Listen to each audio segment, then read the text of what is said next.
Ya, pemirsa kita masih membahas soal korupsi IKTP yang jalan di tempat. Saya ke Bang Ucok. Bang Ucok, selain kerugian negara yang cukup besar, ada sejumlah nama pejabat tinggi pemerintahan yang sebenarnya disebut-sebut terlibat dalam kasus ini. Tapi hingga kini 2 tahun setelah penetapan pertama tersangka oleh KPK, hanya ada 1 tersangka dan itu pun belum berkembang kemana-mana. Apa yang Anda lihat dari kasus ini? Iya, ini ada keanehan lah ya. Seharusnya sebelum Sugiharto jadi tersangka, kalau modus-modusnya yang ditetapkan KPK itu seperti tadi yang digambarkan ya, kayak kualitas kartu, itu kan ini kan permainan perusahaan. Nah, jadi perusahaannya dulu dicokot itu, jadi dijadikan tersangkanya itu. Nanti dari perusahaan ini kan baru kelihatan berapa suapnya, berapa bagi-baginya, kayak gitu loh. Wah, itu sebetulnya. Tapi kalau Sugiharto sendiri karena dia paling bawah nih, pembuat komitmen paling bawah. Jadi dia ke atas susah ngomong, ke kanan susah ngomong. Jadi ini agak mandek jadinya kasus itu kayak gitu. Jadi menurut saya ada dalam penyidikan ini ada kesalahan ada kesalahan strategis KPK untuk mengungkap kasus ini, sehingga ini selain hitungannya, ini kan KPK itu kan hanya menghitung ini memang banyak kerugiannya, hanya menghitung perangkat lunak dan perangkat lunak doang, belum lagi sosialisasi itu banyak juga tuh, banyak juga sosialisasi tapi orangnya dikit, itu banyak juga terjadi di tiap daerah. Itu juga KPK mungkin nggak masuk ke sana, dia masih tetap di perangkat lunaknya ini yang harusnya ini sebetulnya harus dilihat secara mendalam, dan tersangkanya seharusnya jangan dari bawah, seharusnya dari atas atau dari perusahaan. Oke, kita langsung tanyakan ke Pak Saud. Pak Saud, mungkin tadi Anda mendengar apa yang dikatakan oleh Bang Ucok, ini seperti salah strategi, kenapa hanya pejabat pembuat komitmen yang kena, dan kenapa tidak ada dari pihak korporasi maupun atasnya atau pejabat di atas pejabat pembuat komitmen yang kemudian diperiksa atau setidaknya dimintai keterangan oleh KPK? Ya, itu kompleksitas anak-anak di penyidikan ya, mereka punya experience ya. Tapi memang kita tidak akan pernah berhenti di satu titik untuk kemudian kita jadi tidak adil, tidak benar, tidak jujur gitu. Jadi memang kadang-kadang perlu waktu untuk itu, untuk bisa. Ini sudah cukup lama loh Pak Saud, sudah 2 tahun. Oh iya. Iya, memang cukup lama. Itu yang saya bilang tadi. Ini kan kita pekerjaan tuh bertubi-tubi. Kalau saya ngomong sumber daya manusia kan pasti orang-orang bilang itu alasan klasik. Tapi apa memang itu alasannya? Memang kurang orang ya Pak Saud? Saya nggak boleh ngomong itu, tetapi yang jelas memang kita perlu banyak resource. Ya kan? Kalau Hongkong bilang kan, udah deh KPK itu harus 8.000. Kita kan masih 1.500 orang. 1.300. Jadi memang selama 2 tahun ini tidak terpegang begitu mungkin kasus IKTP ini ya Pak? Bukan tidak terpegang, dipegang terus, buktinya ada kemajuan kan. Tetapi kadang-kadang juga di tim kita kan sebagai focal point harus di depan. Jadi kita harus dorong institusi lain juga gitu. Walaupun sebenarnya kemarin ada perdebatan, sebenarnya kita juga nggak perlu hitungan KPK, menghitung sendiri juga bisa sebenarnya gitu. Tapi kan yang resmi untuk menghitung kerugian negara kan mereka gitu. Jadi artinya begini. Kalau tadi Lairupinus bilang bahwa memang kita harus menyasar swastanya, itu betul. Karena memang itu janji kita itu sama piagam PBB itu, sektor swasta itu menjadi satu yang harus kita mulai intens itu. Kemudian Lai Ucok juga bilang tadi begitu. Kita menerima masukan itu, tapi memang kompleksitasnya satu-satu harus diurai dulu, ada kesabaran di situ ya. Dan kalau kita mau jujur juga kan ini IKTP ini kan kenapa kita concern di situ kan karena memang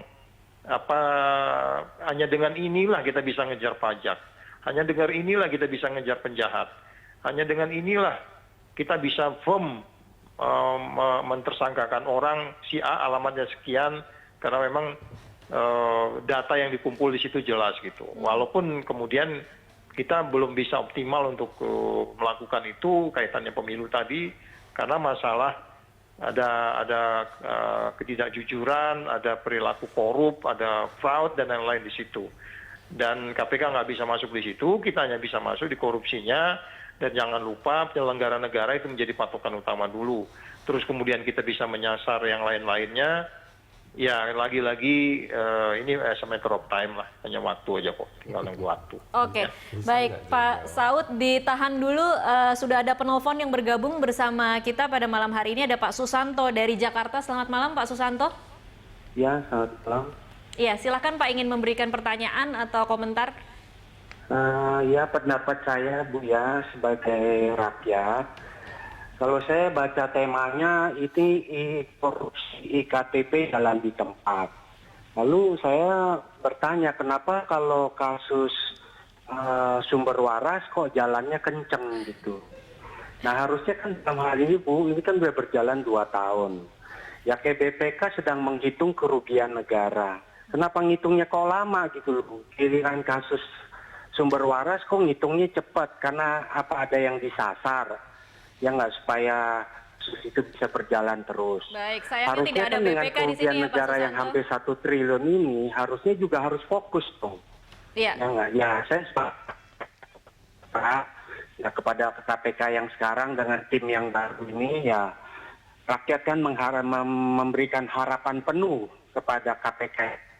Oke. Semoga kasus ini bisa terkuak, diungkap sejelas-jelasnya, Bu. Baik, terima kasih Pak Susanto. Seperti yang tadi saya katakan, sayang BPK tidak ada di sini untuk menjawab mengapa butuh waktu sampai 2 tahun. Kemudian ada pembandingnya, ada kasus-kasus lainnya yang begitu cepat kemudian auditnya diselesaikan. Tapi saya akan tanyakan ini ke Pak Saud. Pak Saud, kalau ada orang yang kemudian membandingkan ada satu kasus yang lebih baru, kemudian itu bisa lebih cepat berlangsung, sementara ada kasus-kasus lama yang sepertinya memang kemudian menjadi seperti tidur begitu, tidak terpegang oleh KPK. Apa sebenarnya yang menjadi skala prioritas KPK saat ini? Ya, jadi itu tadi ya, bahwa ini kan masalah integritas nasional nih. Integritas itu kan nggak hanya berada di KPK. Integritas nasional di penyidik di luar KPK, BPK, Kejaksaan, Depdagrinya, itu kan semua orang-orang yang membangun sistem integritas nasional kita gitu. Kalau diharapin ke KPK sendiri, ya kita nggak akan bisa selesai untuk membangun sistem integritas nasional. Jadi harus bisa disadari betul, kami juga bagian dari sistem yang nggak bisa bekerja sendiri. Iya. Walaupun dari awal Undang-Undang KPK itu selalu bilang korupsi yang menarik perhatian publik, dananya 1 miliar. Kalau saya bilang sih nggak 1 miliar juga, kalau korupsi itu korupsi. Nggak menarik perhatian publik juga, itu juga harus menjadi prioritasnya KPK. Lagi-lagi kembali saya katakan bahwa apa yang kita maksud kita pingin cepat itu dipahami, iya harus cepat, kalau enggak itu menimbulkan ketidakadilan. Terus kembali ke hal-hal lain, ke hal-hal politik, ya KPK nggak bisa masuk di situ. Kami hanya fokus di kerjaan kami, dan kami ya sangat independen, dan penyidik-penyidik kami profesional. Kemudian kami ada prioritas lain, harus dipahami. Ya apalagi sekarang kan bertubi-tubi tuh, penyidik kita itu banyak nggak tidur sekarang malah. Iya. Oke, baik. Pak Saud, pertanyaan terakhir sebelum saya tutup sambungan telepon dengan Pak Saud. Setelah Ani Ratnawati akan seperti apa perkembangan kasus ini? Kita tidak pernah terbatas pada satu ini ya, kan itu kan konstruksinya kita lihat. Kita tidak pernah, nanti nggak adil dong. Cuman itu lagi saya katakan itu perlu waktu, ya. Itu yang mungkin kita harapkan masyarakat sedikit lebih sabar untuk melihat ini. Kalau boleh saya bisa malam ini ngerekrut 1.000 orang terus karakternya bagus, wah itu mantep gitu. Jadi artinya kita perlu waktu lah ya Mbak ya. Oke. Gitu. Oke, Terus baik. saya boleh Terima pesan kasih. nggak nih? Kenapa Pak? Boleh pesan nggak ini? Boleh. Ya pesan kepada seluruh rakyat Indonesia, jangan korupsi deh, capek kita ngurusinya. Oke, mudah-mudahan didengar oleh seluruh rakyat Indonesia, Pak Saud. Terima kasih ya. Iya, Iya, Pak. terima Bantu kita kasih. ya. Ayo Pak Saud. Bantu kita lah ya. Iya Pak Saud, siap Pak Saud. Ya, oke. Oke, terima kasih Pak Saud Situmorang, Wakil Ketua KPK. Dan pemirsa tetaplah bersama kami akan kembali usai jeda komersial berikut.